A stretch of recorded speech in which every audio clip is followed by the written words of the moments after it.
Assalamualaikum warahmatullahi wabarakatuh. Selamat siang semuanya. Perkenalkan, nama saya adalah Tita Amalia. Saya adalah mahasiswi pendidikan sejarah semester 5 kelas Indramayu. Baiklah, jadi di video kali ini saya akan menjelaskan tentang jenis, karakteristik, serta kelebihan dan juga kelemahan media pembelajaran. Nah, sebelum kita masuk ke materi inti atau materi itu lebih dalam lagi, ada baiknya saya menjelaskan terlebih dahulu apa itu media pembelajaran. Dalam suatu proses pembelajaran, dua hal yang sangat penting adalah metode pengajaran dan juga media pembelajaran.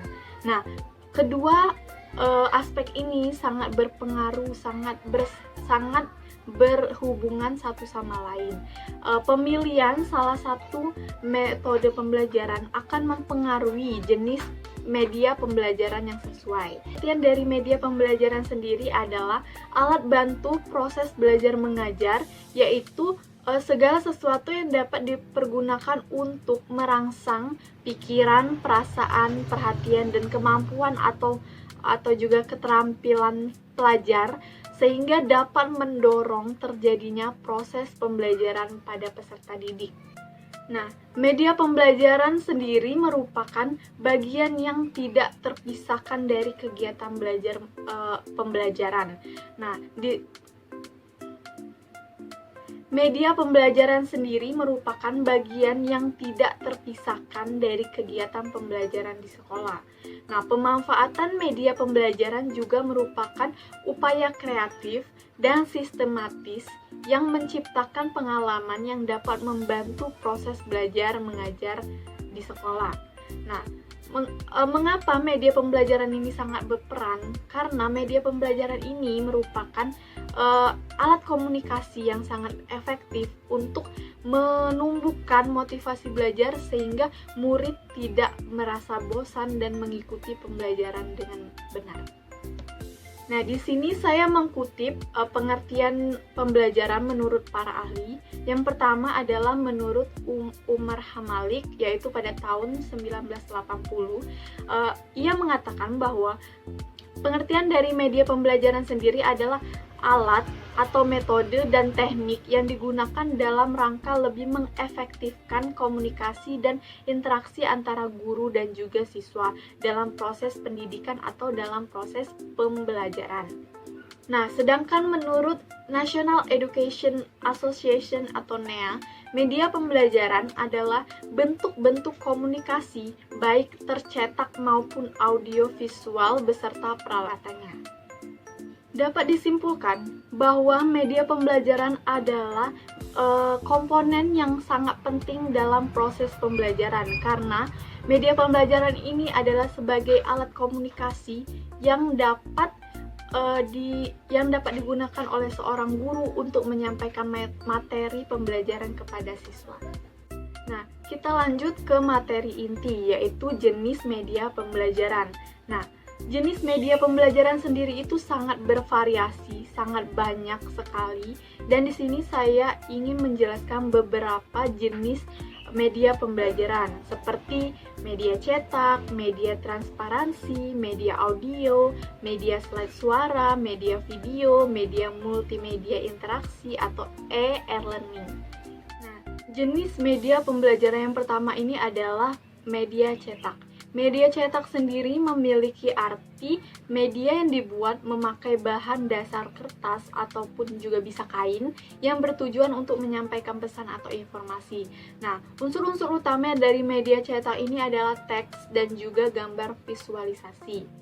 Nah, pada saat kita menggunakan media pembelajaran seperti media cetak, tentunya itu mempunyai kelebihan dan juga kelemahannya. Kelebihan dari media cetak sendiri adalah murah dan juga dapat diakses di seluruh kalangan. Karena harganya yang murah, tentunya tidak membuat batasan siapa yang bisa mengakses media cetak tersebut. Nah, yang selanjutnya itu adalah bersifat fleksibel dan mudah dibawa kemana-mana, seperti buku, majalah, koran, dan lain-lain. Dan yang selanjutnya adalah dapat digunakan untuk menyampaikan semua materi pembelajaran. Dan yang terakhir adalah mudah dibawa kemanapun dan kapanpun dan tidak terikat tempat dan waktu. Selanjutnya, selain mempunyai kelebihan, tentunya media cetak pasti mempunyai kekurangan. Dan kekurangannya itu adalah, pertama adalah membutuhkan reading habit.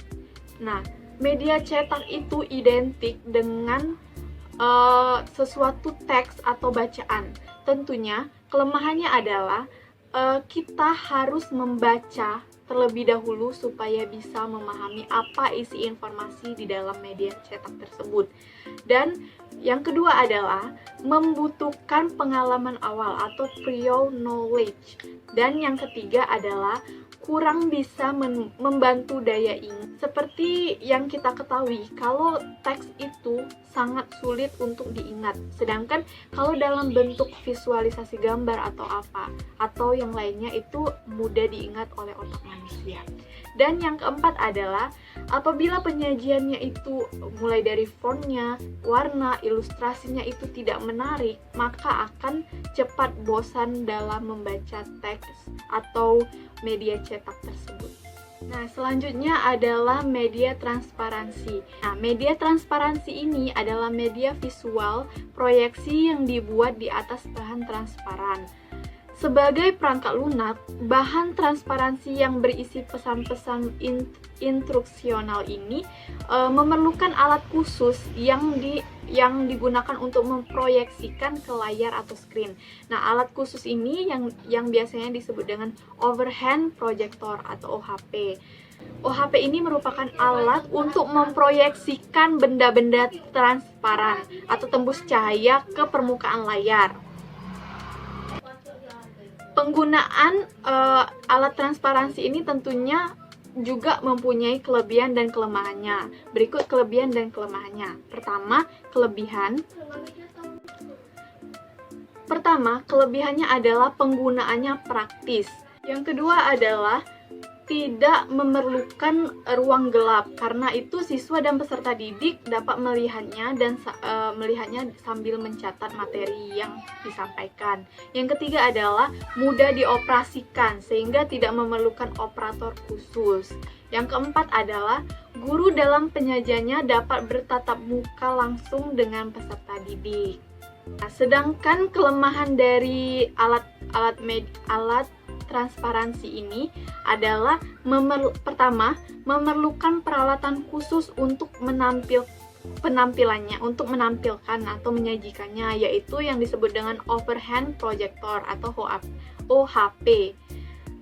Yang kedua adalah memerlukan penataan yang khusus. Nah, untuk menampilkan apa yang ingin kita tampilkan itu harus menggunakan penataan ruang yang khusus, seperti papan tulis, supaya apa yang ingin kita sampaikan dapat tampil di layar tersebut. Yang ketiga adalah memerlukan percakapan khusus dalam pembuatannya. Dan yang keempat adalah menuntut cara kerja yang sistematis karena susunan urutannya mudah kacau. Media pembelajaran selanjutnya adalah media audio. Nah, media audio adalah jenis media pembelajaran yang berupa media suara atau media yang bisa didengar oleh telinga atau indera pendengaran. Contoh dari media audio ini adalah radio, tape recorder, laboratorium bahasa, dan lainnya. Sebagai media pembelajaran tentunya media audio ini juga mempunyai kelebihan dan kelemahannya. Nah, kelebihan dari media audio ini adalah pertama, akan melatih imajinasi peserta didik. Kedua adalah individual. Dan ketiga adalah relatif lebih murah. Keempat, mobile. Kelima, dapat merangsang partisipasi aktif pendengarnya. Jadi pendengar bisa ikut aktif dan juga ikut berpartisipasi dalam penyampaian materi tersebut. Dan 6 adalah sangat tepat untuk materi musik dan bahasa. Nah, Contoh dari media ini seperti radio. Radio itu kan aktual, dapat menjangkau halayak luas, siarannya langsung.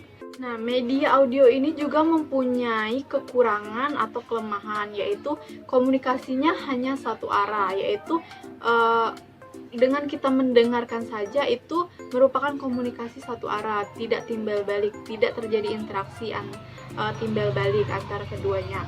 Nah, kedua adalah abstrak, terutama terkaitan dengan angka, ukuran, dan perhitungan. Yang ketiga adalah auditif, sehingga membutuhkan konsentrasi dalam mendengarkannya. Nah, seperti contoh radio, itu tidak bisa diulang. Terus kontrol ada pada stasiun radionya, terus rentan cuaca, dan juga jika penyiarannya atau audionya tidak menarik, maka pendengar akan merasa bosan. Nah, media pembelajaran multimedia ini juga salah satu opsi yang bisa dipilih dalam proses pembelajaran atau menjadi media pembelajaran. Nah, multimedia ini juga mempunyai kelebihan dan kelemahan. Kelebihannya adalah interaktif, individual, fleksibel. Sedangkan kelemahan dari multimedia ini hanya akan berfungsi untuk hal-hal sebagaimana yang telah diprogramkan. Terus yang kedua adalah memerlukan peralatan komputer atau multimedia. Selanjutnya perlu kemampuan pengoperasian, untuk itu perlu ditambahkan petunjuk pemanfaatan. Nah, terus media pembelajaran yang terakhir yang saat ini juga digunakan karena efek COVID-19, jadi kita kuliahnya by online, dan dari Unsri sendiri juga menggunakan e-learning. Nah, kelebihan dari e-learning sendiri adalah just in time, just enough, and just for you. Maksudnya itu adalah tepat waktu, terus kayak yang terikat tepat waktu, terus yang terikat itu hanya kamu. Terus cost efektif, hemat biaya, kita tidak perlu pergi kemana pun, dan mengerjakannya pun bisa tetap di rumah aja.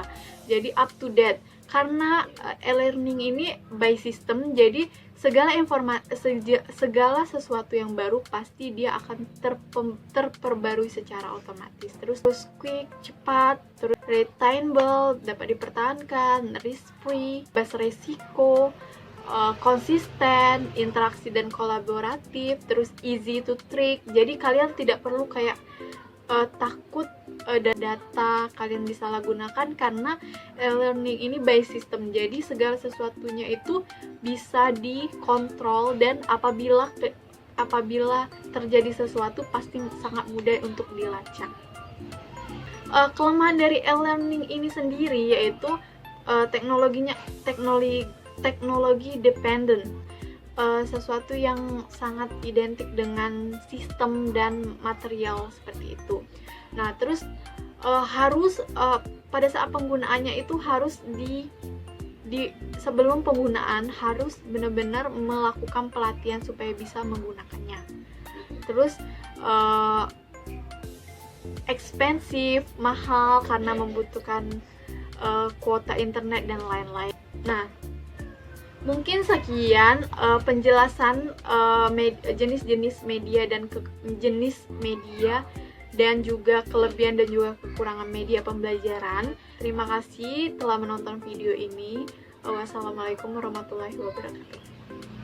Selamat siang.